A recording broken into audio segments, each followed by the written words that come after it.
Hi, I'm David with EV World News. We're talking about electric vehicles, green energy, and the stock markets. And I'm back today with our founder and chief editor, Bill Moore. How's it going today, Bill?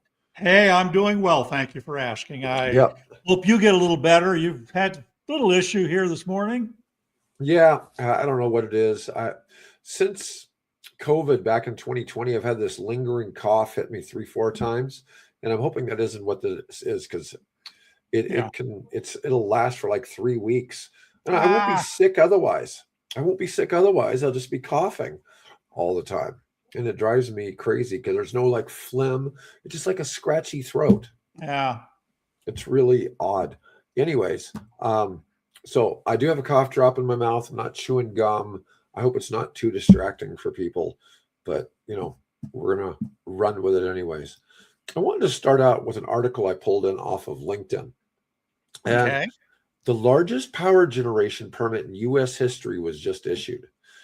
Pacifico Energy got a 7.65 gigawatt air permit from something called TCEQ for their GW Ranch project in West Texas.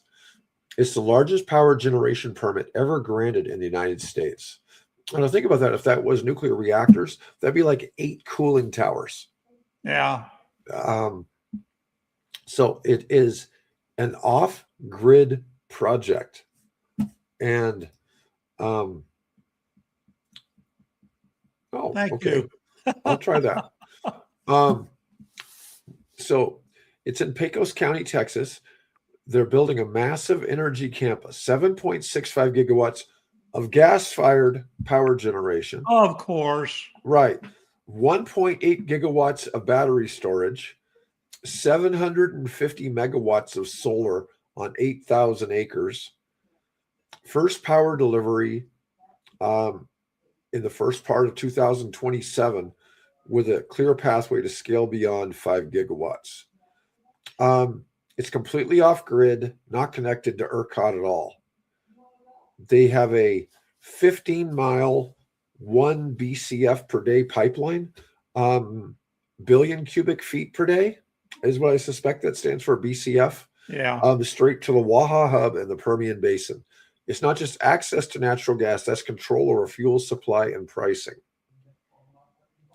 So if they're off grid, what are they doing with it? Well, it's all for AI. Oh, Where do okay. we They're find building a power big for AI? power plant out there. Yeah. Yeah, I had heard about this previously about all the gas turbines being made. That And they're were all like going here. 25 megawatt gas turbines, and this project needed like 30 of them or 31. Yeah, but they've got some solar. They're trying to throw some solar in there. I mean, the 8,000 acres of solar. Well, I'm guessing that they're using that the gas would be their off peak, cloudy day. Oh, we could do this show on CB radio. It'd be a different audience, that's for sure. Yeah, If we hey, did the show on CB, we all the truckers within 20 miles would be our audience. We might have a lot of yeah, those. yeah, You never yeah. know. But the question where do we find power for AI anymore? It's who controls the energy infrastructure for the next generation of compute. Now, those resources could have went to the grid to make power cheaper, right? Instead, they went to this outfit. And we're seeing this a lot more in the nuclear space, obviously, where people are paying for their own generation. It's just, that's a lot of power. And it's not all natural gas, but it's 95% natural gas. Yeah. They got a little solar there just to show that they're doing it, but I don't know. That project is so big. It's hard to just fathom pulling in that much power. Um, let's talk about this whole thing with the cell to body EV movement. Yeah, it's all new to me. I mean, there have been efforts in the past, different companies. I think Mercedes has developed a paint or something like that has experimentally, will charge the 12-volt battery in the car or whatever. But this is a project mainly developed, from what I understand at this point, largely by Chinese scientists, of course. And the one example that they give there, the photograph that I used for the article, is of a Swedish company, but the young lady holding the carbon fiber part that is like battery A, battery B, battery C, and that sheet of carbon fiber is Chinese, and that's great. I mean, they have they've put the pedal to the metal when it put the pedal to the metal. But anyway, that to advance this technology right along. And I think the headline or the way it reads is leaving a lot of battery companies or car makers flat-footed. You basically, so what they're saying is you can take this material.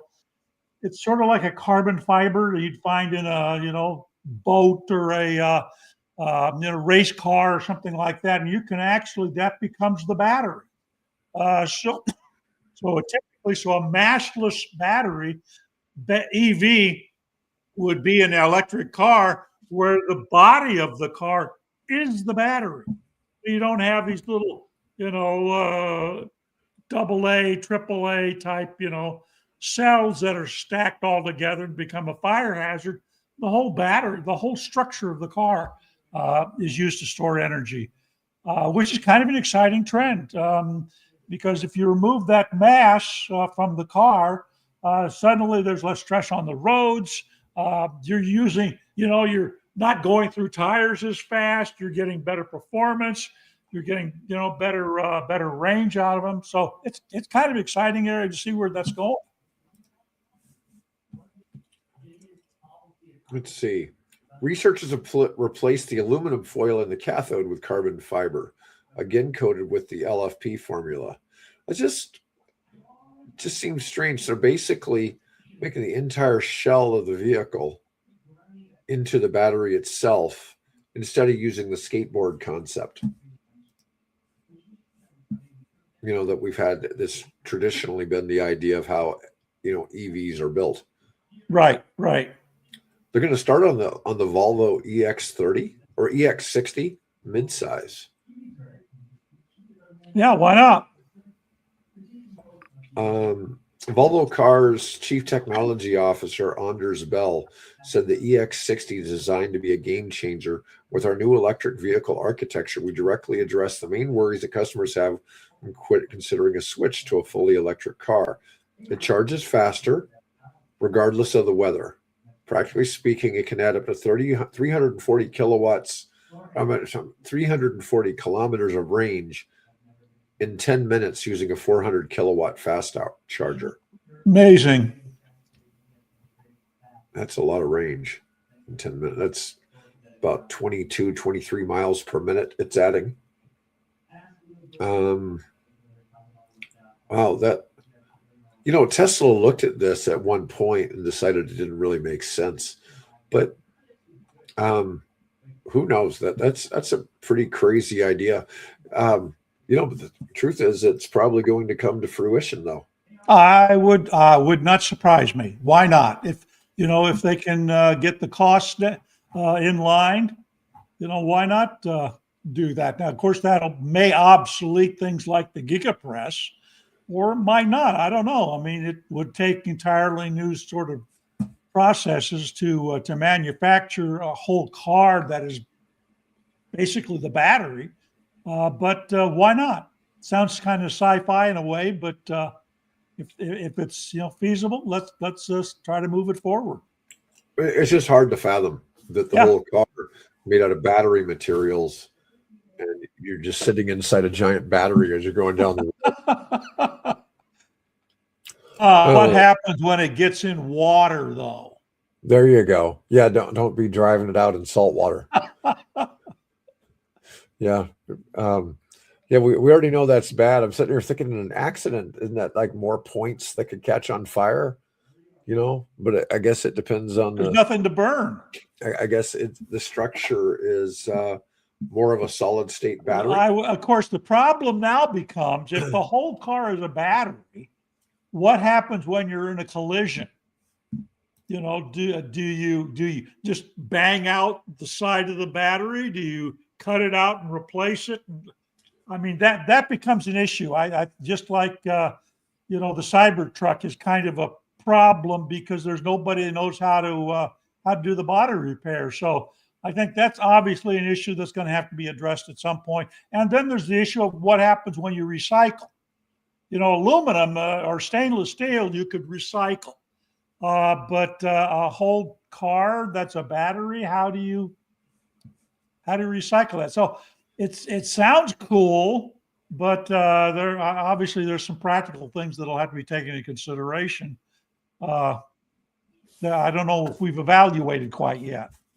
No, it does make you wonder. It's like, yeah, like I was saying in the chat, is a fender bender a total loss? Yeah. Even if it's small, I mean, but who knows? It's people are pretty smart. What if it's just simply a Lego? Okay, where the car is built in such a way. I mean, we do that today already, where you've got parts. So what if what you've got is maybe there's a steel frame underneath that, and there's just panels that stick on, and all you have to do is just simply take the old panel off, put the new panel on. Maybe if the metal's been, dented, you put that back. Traditional, technology, push it back in place, or weld a new piece in, or whatever it takes, and put the new panel in. I mean, they've been building cars. The original Think City that Ford developed back in the early 2000s, that was that way. It was it was called rotoplastic, and it was just a steel frame, and then there were, a special type of plastic that was put on the side of it. I would bet that that's how they will end up doing this. You'll have a steel chassis, a skeleton for rigidity, and then you just have panels that get, adhered in some way or another. All right. Let's move on to the big news of the week. Elon Musk merges SpaceX with xAI at a $1.25 trillion valuation. I had heard talk that a couple of days ago, people thought he was going to merge SpaceX with Tesla. And there was people. Well, he kind of has, hasn't he? Because doesn't Tesla have some kind of investment in xAI? Most. Well, yeah, but this was about SpaceX. They were talking about SpaceX and Tesla merging a couple of days ago. Yeah, all right. But they merged SpaceX with xAI. And the idea here, so SpaceX is acquiring xAI, which is Grok, essentially, ahead of a planned mid-2026 IPO. My AI said, creating the world's most valuable combined company at 1.25 trillion, maybe the biggest IPO at 1.25 trillion. Certainly not the world's most valuable company, because there are several companies worth several $1 trillion already. All right. But part of this is the long-term vision includes building AI data centers in space, though experts says this remains a dream for now. xAI needs SpaceX's funding and infrastructure immediately. But the idea is they want to deploy all of these satellites that are really data centers in space with solar panels catching solar for energy, and then using the cold of deep space to cool them. Right. This merger signals massive future electricity demand for AI infrastructure, further justifying nuclear and grid expansion investments. Now, the only thing of this is now xAI obviously had this controversy in Memphis, Tennessee, where they opened up a facility and people are complaining because Tesla's burning natural gas. They have like 14 gas turbines spinning, providing them massive amounts, probably like 350 megawatts of electricity, and they're buying the gas from the local power company, but they're burning, creating their own electric. But people are complaining about what it's doing for the air quality in the area, which was already pretty bad. So there's that. Anyways, I wonder how, I don't know, are you aware of this asteroid that is projected to strike the moon? No. In the next, I think, what is like 2032 or something like that. And it's apparently a fair sized chunk of rock. It's crazy that they can predict that. Yeah. If it strikes the moon, it's going to knock loose all kinds of, debris that become meteorites. And I guess the worry is that all those meteorites are going to start taking down the satellites. Things like the Starlink and that type, and other types of navigational satellites, weather satellites, and things. So that's another thing to watch. Fortunately, AI Atlas didn't send in space and didn't send little green men to invade Earth. Apparently, right. That's headed out to space, although it's left a whole bunch of questions behind it as to what the heck it is. But now we've got this asteroid that's barreling down, apparently on the moon. So, all right. Well, anyways, I still think that's pretty interesting that what Musk keeps doing with his different companies, because he already had combined Twitter with xAI. Yeah. So that means now Twitter is going to be part of SpaceX, which I find that kind of fascinating. So X will be SpaceX. Anyways, battery storage explodes. 908 projects totaling 40 plus gigawatts now operating in the U.S. Now, we reported on battery storage a fair amount, but it keeps coming up.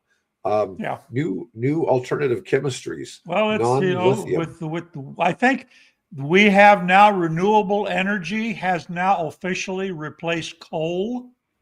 Right. In terms of, I guess, I'm assuming new power generation, not existing coal use, because that's still huge globally.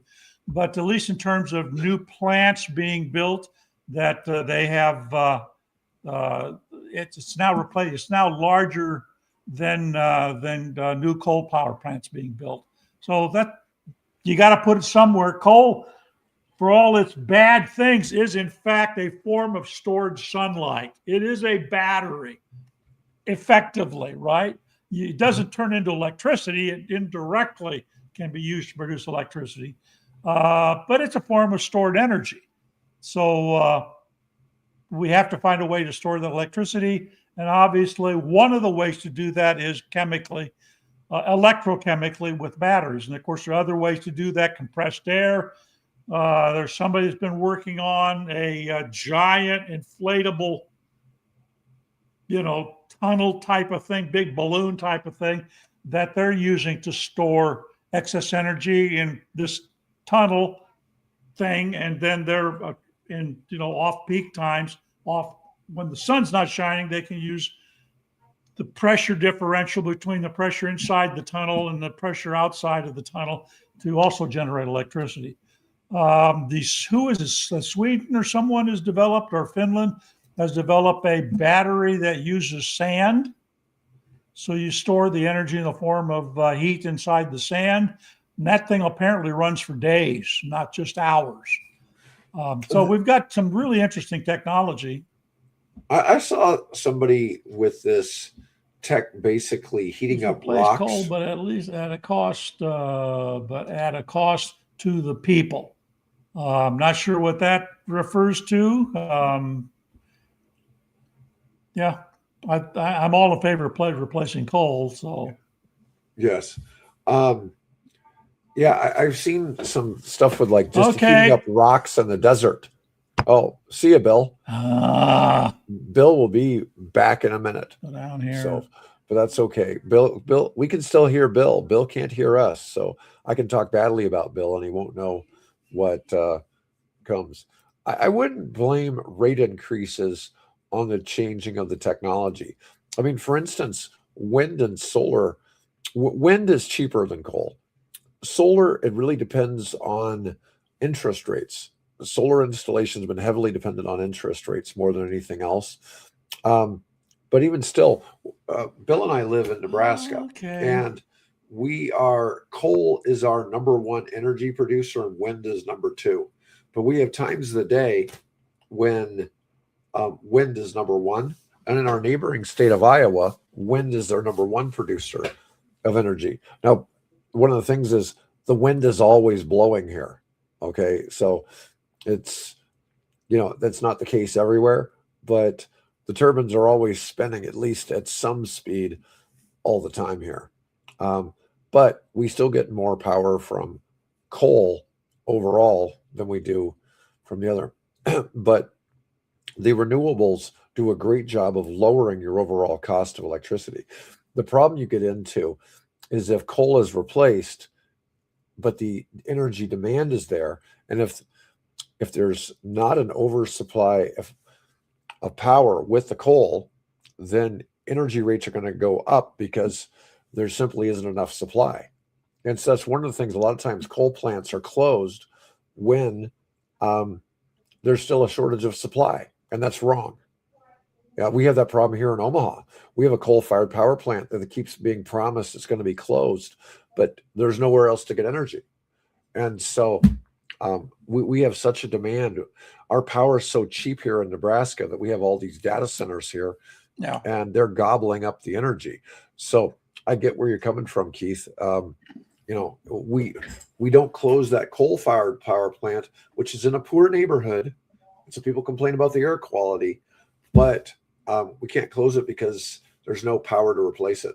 We actually shut down a nuclear power plant here back in 2018. That thing's almost completely gone. That I was seeing some OPPD sent something out where they had converted everything to rubble, and they were hauling off all the rubble back a week or so ago. But the Fort Calhoun nuclear power plant is gone. It's farmland now. I mean, it's really hard to fathom. They disassembled that thing in about 8 years and completely got rid of it. Well, yeah, we dang near lost the thing due to extreme flooding. Yeah, back a decade or so ago. And that was quite the flooding thing, man. So much of the area never recovered from those floods. I mean, there's still places that are underwater from back then. But I was going to say on the battery thing, I'm not familiar with an iron air battery. They were also suggesting sodium ion batteries reaching commercial scale, promising lower costs and better supply chain diversity. Plus, these other chemistries can't catch on fire. Yeah. But by the way, the iron air, I think it's iron air battery. Is that what you're referring to? Yeah. Yeah, I think that was actually developed originally by Thomas Edison. Wow. Yeah.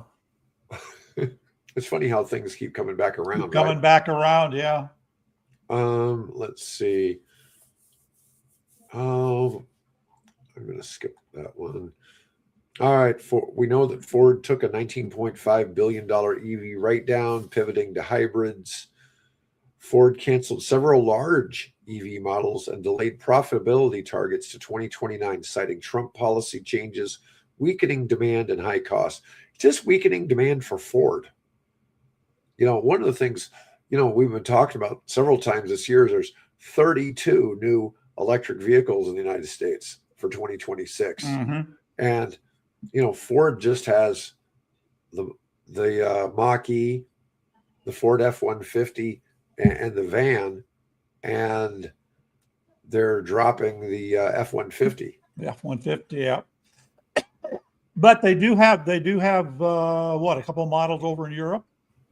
So yeah, and yet they have other models in Europe that and they quashed rumors that they were looking to build EVs in collaboration with Xiaomi.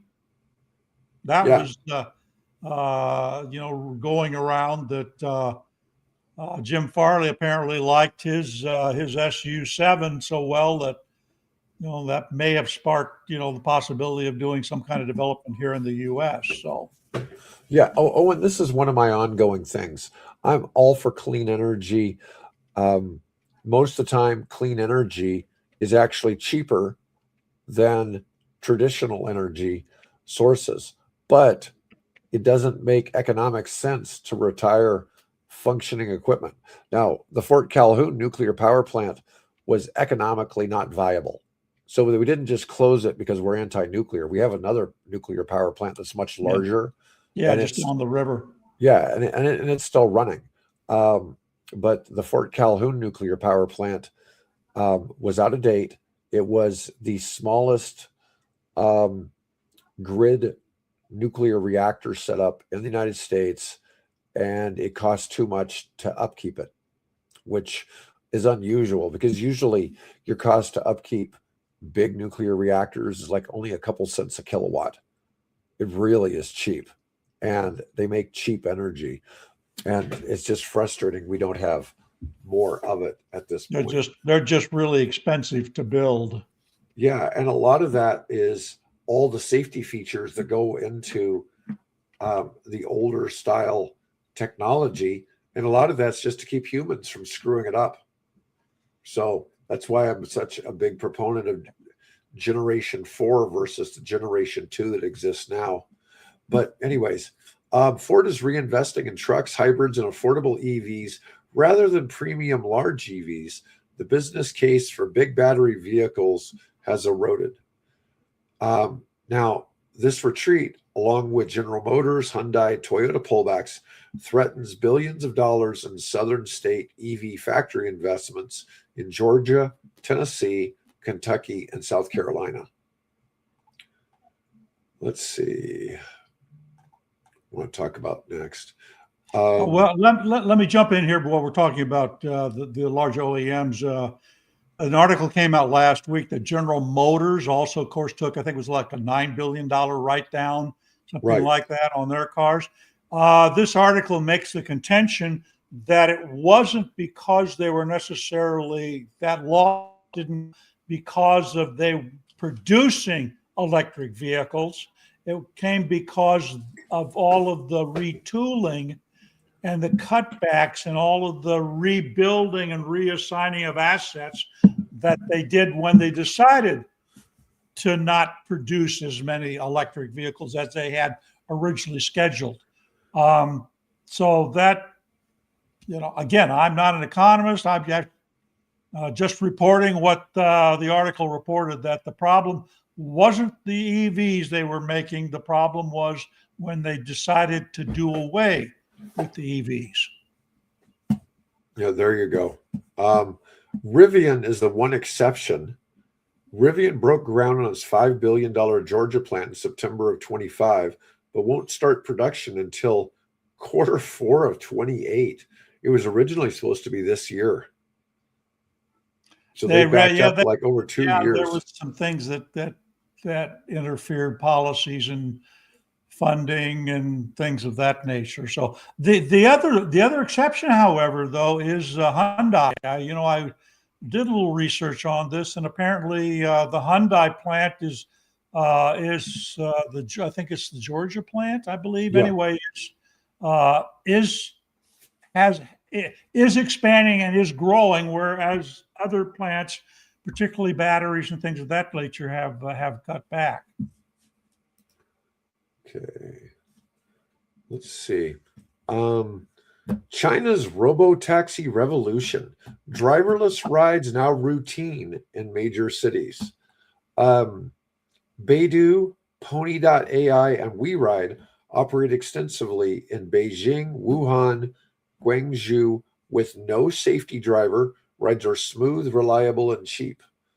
There is a challenge if you're non-Chinese. So non-Chinese face hurdles. The apps are in Chinese language. All right. real name verification via Chinese ID, and you can only pay with WeChat or Alipay. Now, if you're a WhatsApp user in the United States, you can't use that in China. You have to use WeChat. Yeah. And I hate WeChat. I have WeChat accounts. It is a pain in the butt to add somebody, create a group, refer somebody. It just is not as easy to use as WhatsApp, but it has a lot more features. You can pay bills with it. There's a lot of things you can do. It's got like, payment processing integrated, like kind of like PayPal. That's sort of what Musk is wanting to try to do with Twitter, isn't it? Yeah, he likes the WeChat model, but I just hate the WeChat app. Yeah. So I have to use it occasionally, and because I'll be communicating with somebody in China. The people that fund DV World. No, I'm just kidding. But who? Yeah. If only we could get the Chinese government to fund DV World. That ain't gonna happen, buddy. No, I know. I know. Yeah. We're looking for a sponsor. Everybody thinks we're like some kind of socialist communist organization. Well, pushing yeah, EV agenda. I'm a card-carrying member. You know that, don't you? Yeah. We get out on May 1st every year and celebrate. Celebrate. I waved my little red book. Oh man, I was in Washington D.C. once on May 1st, doing like walking around the monuments. There was a bunch of people out protesting. It was really funny. There was chanting something like "Power to the people, death to the bosses," or something like that. Yeah. It really, who really cares? I mean, there was like 20 people out, and they were all wearing like red T-shirts and celebrating May Day. It's like, you realize communism's killed hundreds of millions of people all around the world. Who makes like all our stuff? It's a mutual fund. Not sure what you're referring to there. Yeah. But anyways, we're not sponsored by anybody, to be honest. Well, we are a little bit by Google, and we get a little bit here and there, but it's we mostly get offers of free stuff. More so than money. People want us to be affiliates, and it's like, I never really see anything that it seems that appealing. It's kind of funny. Yeah, people want very much. I get all the time. I get things. Well, we want to. How much do you want to charge us to run an article on your website? And nah, I'm gonna just keep the focus narrow here, and do what we've been doing for the last several years, and what I've been doing for the last 28 years. Yeah. China sure does make a lot of our stuff here in the U.S. There's no question. Absolutely. I had a funny experience. When I went to China the second time in 2002, I wanted to take a gift to the gentleman who was my host and helped me get there. But I wanted something that was made in America. Mm-hmm. And the only thing I could find that I wanted to take with me over to America was an American-made Nebraska Cornhusker red cap, right? That was made in the USA. But everything else you look at, it's made in China. Why would I take something made in China to somebody that's in China already? So Right. No, it makes a lot of sense. You can take them a bottle of bourbon. Yeah, I don't know if I could get through customs with that. I had no problem with the ball cap. Yeah. Nice. All right. Life cycle study. Electric vehicles cut emissions 59% versus ICE across all segments. Battery EVs have the lowest life cycle carbon footprint of all. This was 2023 U.S. light-duty vehicles in every size and segment, even under cold climates and fossil-heavy grids. It's funny how people like to claim that if the grid is relying on coal, that it makes the EVs not clean. Yeah, not true. Yeah, not true. That was disproven. God, what was it, 15, 20 years ago? Yeah. And what is it? 18, it's not even 18% of the US grid is coal anymore. Oh yeah, once upon a time, Now, but not anymore. we live in a coal-heavy state. In Nebraska, even though we have so much wind, coal is number one, and so we're far above that 18%. I don't know if that's true. I'd say it probably still natural gas is number one. I'm pretty sure it's coal, Bill. Well, I'm gonna find As out. somebody who does a lot of research here on EV World. What am I looking for? SPP.org, right? Yeah, I don't know. But anyways, fully electrifying 2023 U.S. sales would cut fleet emissions 59%, with biggest gains from electrifying large SUVs and trucks. Well, obviously, large SUVs and trucks are the big polluters, right? It's not your, little cars. Oh, this interesting. This was an argument that was made by a long since retired General Motors senior executive. He said, if we're going to electrify things, folks, we ought to be doing the trucks, right? Yeah. Which, hey, just FYI, at the moment, the Southwest Power Pool grid, which is part of what we're a part of here, coal is at 39.4449. Natural gas, still more than double the national average. Yeah, 39. Natural gas is 35.9797. Wind is at 13.52. That's sad. So then solar's 2. Nuclear is 5.7. Hydro is 2.5. So you're right. Today, coal is near 40% of the grid right now. No, I'm not saying I'm proud of that. No. I'd like to know, where is that hydro coming from? Gavin's Point Dam, and then there's a series of little jet plants along the Platte River, but most of it's coming from the Gavin's Point Dam. The Platte River? The Platte's got no water. Yeah. Surprisingly, there are hydroelectric power. They're little ones. They're only in the few hundred kilowatt range, but they are adding to their local grid. So yeah. I mean, that river is so small. You got to keep beavers it's small, from building it's dams. Shallow. Yeah. I mean, yeah, that one at certain times of the year, sometimes you can walk across it. Barely walk across it. Yeah. Yeah. Although you got to be careful because there's quicksand in it and things like that. So, when I was a kid, I always thought quicksand was going to be a much bigger issue in my life, and I've never encountered it.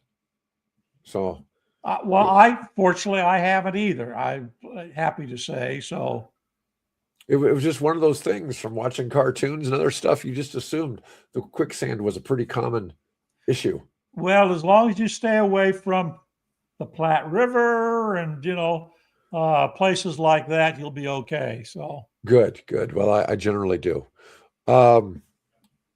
Anyways, where are we at? What do we got left to talk about? There's active EV charging management can double grid hosting capacity. So 50% peak load cut.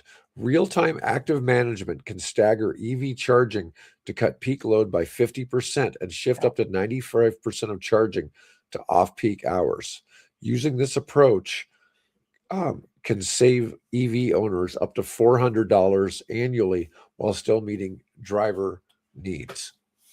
This is based on a grid study via EV World. Man, that EV World coming up with the latest news. Actively managed EV charging. It's funny, though. People always think that everybody's going to go right home and charge their EV all at the same time. Well, you technically can do that, but most EVs have the ability to where you offset, so you can plug it in. It just won't start charging until it reaches the time that you have set in the either on your app or on the car itself. And the reason you want to do that, of course, is because whereas here in Nebraska we don't have time of use charging. Whereas a lot of other states, particularly California, they have time of use. So if you use electricity right now, this time of day, it's going to be more than if I waited until I charge after 10, 11, 12 o'clock at night. Yeah. So let's imagine that in 2028, Pete Buttigieg becomes the next president. Does he put a kibosh on nuclear reactors? To that. Yeah, and he'll have Tim Walz as his VP. By the way, I've met Mr. Walz, so yeah. He won't remember me from Adam, but I've met him, so yeah. I'm just wondering. So right now, nuclear is getting bipartisan support. Okay, so it doesn't seem like anybody has a problem with nuclear at the moment. At the moment, Trump though has been really pushing it, and I sometimes wonder, the politics is so petty. I feel like a lot of the Trump pettiness towards wind and solar is just because the Democrats are for it.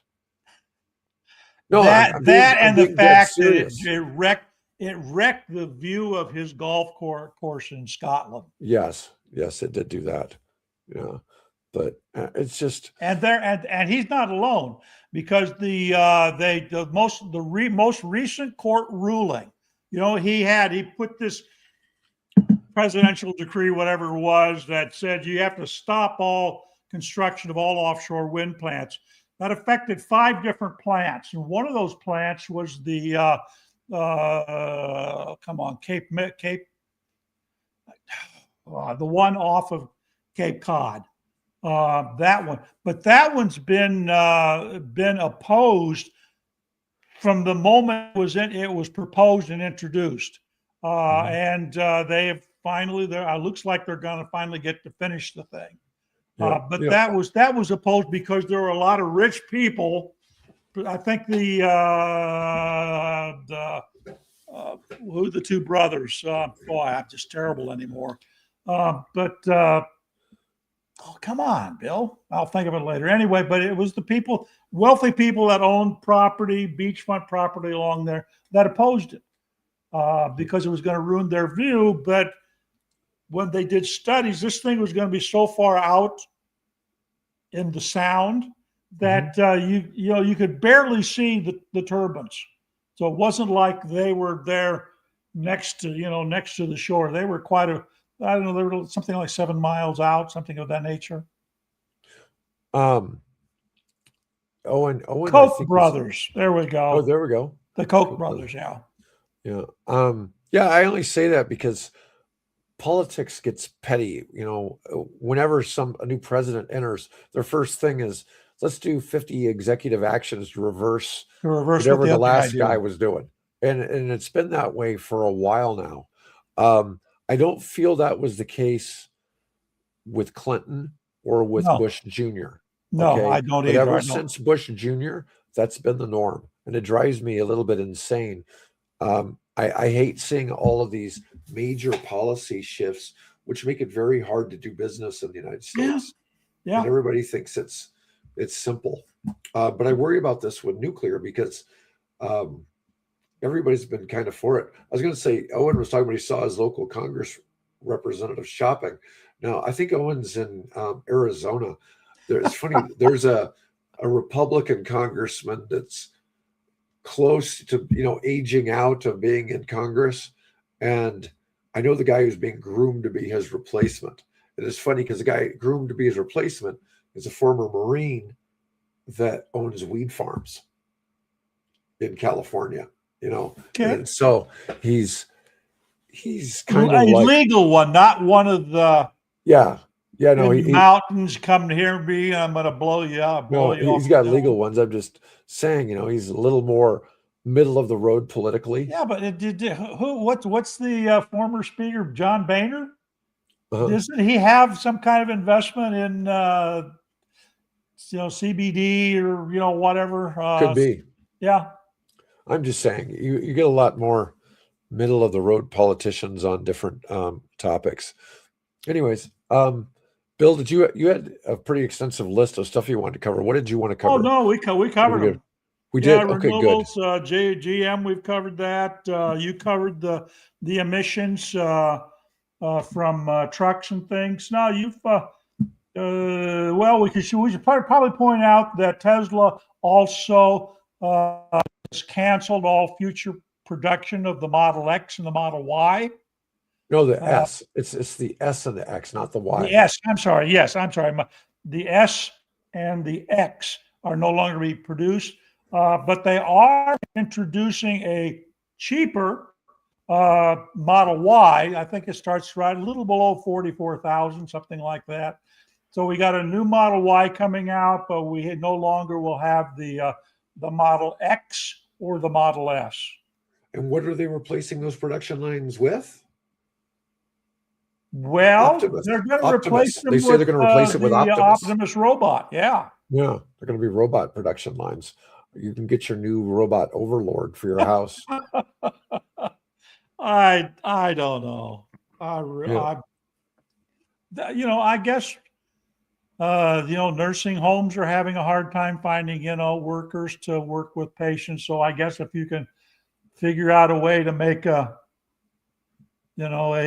sympathetic, empathetic robot that can help people Lord. in and out of bed and help go to the bathroom and bathe them and all the things that a human being would do for them. So in the assisted living space, it is so hard to keep good employees because everybody burns out. Yeah. There's a huge burnout problem in that, and if you were to go around Omaha, for instance, most of your facilities are populated by like Africans. Right. So it's mainly like African immigrants that are filling those roles in the assisted living facilities. And thank you for doing that. Thank you for your service. But it's tough because people just burn out in those roles. It doesn't matter how much you pay the people. The wages don't matter. It's just people just get super frustrated with it. I can see that. Yeah. And maybe robots would do something. I was thinking more like, can the robots go outside and play with my dogs? Yeah, take them for a walk, right? Take them for a walk, all that kind of good stuff. And then have a laser zapper so that when they potty, instead of having to pick it up and put it in a plastic bag, you just zap it. Burn it right there. Burn it. Oh. Yeah. I don't know if I want my robot running around with laser guns. Or hey, suck it up, right? And convert that into methane that then can be made into electricity to charge the robot. Oh yeah, so we'll have a robot full of dog crap. That's really novel there, Bill. Yeah. I'm going to patent that idea. Yeah, there you go. Dog crap to power your Optimus. We may have to do a whole episode on that. Yeah, Let me create an infographic for that. Yeah, I'm going to do that. I'm going to create an infographic for that. There we go. Anyways, all right, guys. Well, thanks for listening in. I'll be back with Mike tomorrow. We'll talk about some engineering kind of topics tomorrow, maybe if we can find something good and technical. And not methane powered robots by dog poop. Yeah. That's you got to run that. You might need to post that on Twitter. Yeah, Elon Musk. Yeah. I just don't know if I trust the robots with the laser gun to shoot, to do that. Well, anyways, all right, folks. Well, have a great day. We'll be back tomorrow.